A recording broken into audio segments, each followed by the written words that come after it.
Adventure and exploration have always been a part of me. I've been very blessed to be able to travel not just North America, but as far away as China as well. That sense of waking up, seeing the sunrise, or falling asleep at night as the full moon comes up on the horizon is one that personally is very important to me. The only way that I've been able to get to these different adventures has been with my Lance camper. We're here in Lancaster, California today because I wanted to show you what it takes to make Lance the camper that you're going to want on your next adventure. Hi, I'm Brian Brody, and I use my Lance camper to explore all over North America. You may have heard that Lance is Alaska tested tough, and I can personally attest to that as well. But what if you're never going to go to Alaska? Does Lance camper have something for you? That's why I like to say, when it comes to my friends that you're going to meet, Nan and Lou, tested tough. Skip and Linda, tested tough. You're not just going to hear my story, you're going to hear from some other people that use Lance camper as their adventure mobile. Join me inside. We've got all kinds of cool things to show you. Great. What do you got for me here? We got some safety glasses for you. Okay, cool. Very nice. Thank you. Nice yellow hard hat for you. I like that. Thank you very much. All around the shop. Oh, look at that. Very nice. Thank you very much. I'm ready for this. Let's do it. Come on. We'll show you around. Now, from the conference room to the computers, the vision of Lance distilled downstairs to research and development. Just beyond this green gate, the computers that start the whole process of your new Lance camper.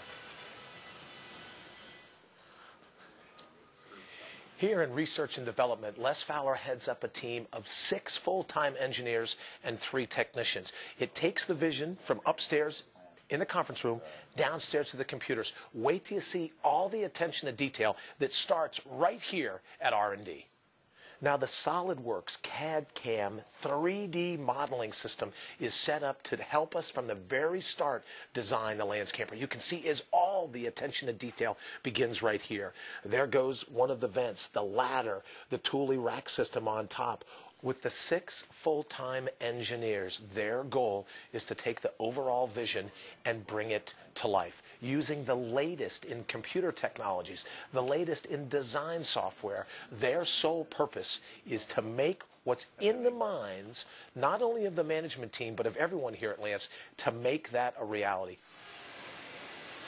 Now, after the CAD/CAM designs are set, those blueprints are sent out here where the 3 technicians make the first ever mock-up, an actual model of the Lance camper design. So the vision from the conference room down to research and development, where they give us our virtual reality. We then met with the technicians that take that virtual reality and bring it into skin and bones, if you will. Now, the next step here, from conference room to computers to the concrete. This is where the raw materials come in. The wood, the aluminum, all the pieces that we're going to need to put together the puzzle that is the Lance camper. Now, these computers are tied to the computers at research and development. It sends the exact specifications out here to the floor. Now, watch this. She'll accept those specifications, program this cutting machine to the exact dimensions, and then send it on its way. Now, for my money, none of those raw materials as important as this beadboard high-density insulation foam. It's what allows my Lance camper to keep me warm in the winter and cool in the summer. Take a look at this. Now, it's not just the precision that goes into the Lance camper itself. Even the particular machines were designed right here by the folks at Lance Camper, like this hot knife. It's designed to specifically cut the foam insulation to match the mold perfectly.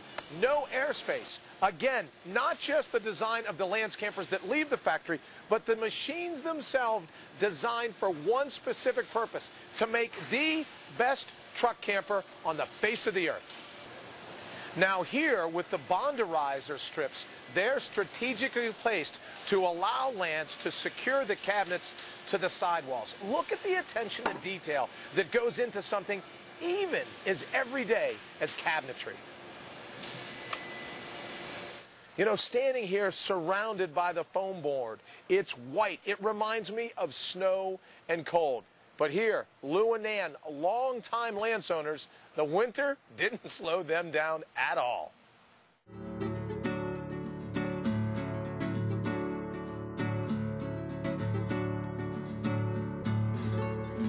Basically, we're free to go anywhere we'd like at any time we want, outside of shoveling off the snow off the roof in the winter. And we can be up and ready within 25 minutes. Yeah, we have an F-350, 1-ton, single axle, and we have a total suspension package, and it's made special for the camper, and does an awful nice job.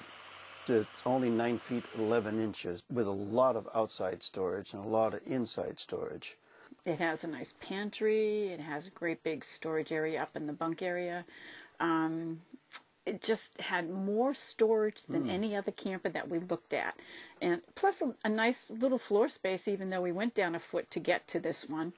It just gave us a lot more room. It trails very well down the road. We're quite surprised in heavy winds and things like that. We've adjusted the suspension to what really makes the difference. Our solar panels are 130 watts, and we have 2 AGM batteries, and we have a special regulator.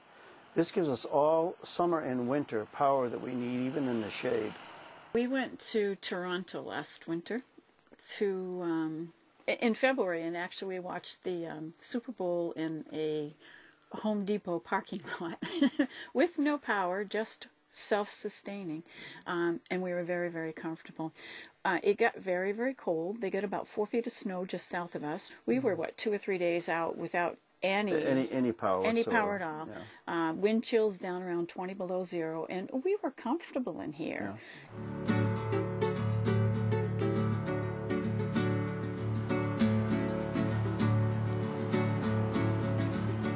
We do travel with other people occasionally, and that's a lot of fun. Yeah. But we do a lot of solo, but we do belong to a club, and we do enjoy that club very much. I think our most fantastic was in 2006. We went to Quebec City for the Winter Carnival, and we were able to stay in this large motel free of charge with electricity plugged in, and we had either breakfast or dinner at this motel. Yeah, but we didn't stay in the hotel. We stayed in the camper. You stayed in the camper, that's correct. In their parking lot. And it was in their parking lot, and they were so unbelievable. Even though it's cold as it is, they have the art exhibits. They set up little ice bars, so that you could stop at this little outside cafe there's an ice bar and drink your drink out of a little ice cubed glass. You walk from down the bottom part of Old Port, Quebec City, and you can walk the mazes coming up through. And the sculptures and the people and the cold, and we watch them go across the river in their boats, especially made kayaks and boats, and we watch the race, and we're right there at almost minus 20.